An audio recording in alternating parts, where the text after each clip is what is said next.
सवेरे के धूप माँ तोर चेहरा चमके, महुआ के फूल जैसन खुशबू दमके।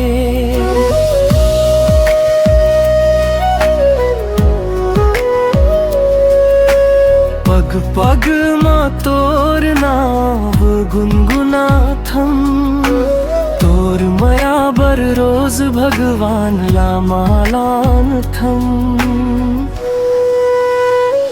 जत काते हंसबे मोर दिन बन जाते,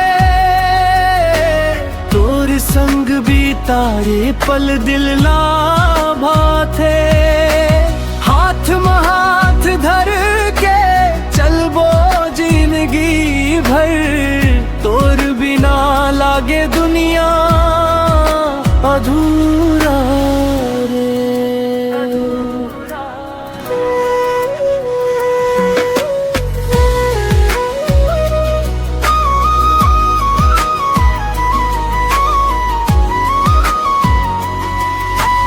पोखरा किनारे बैठ के बात करबो, चंदा तारा संग सपना सजाबो।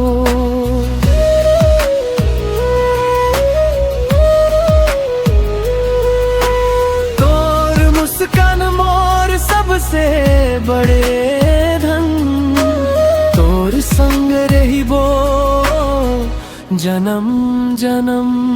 बरसात के बूंद में तोर नाम लिखे हम, हर दुआ में बस तोला ही मांगे हम।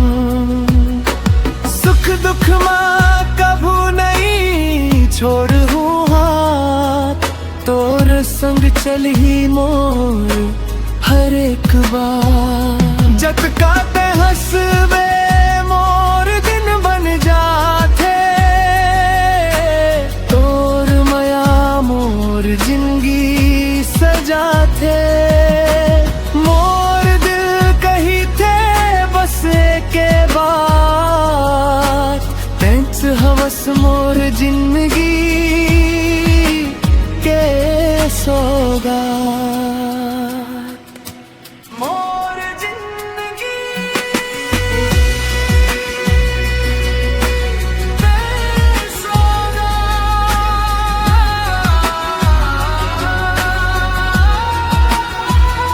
जत काते हंसबे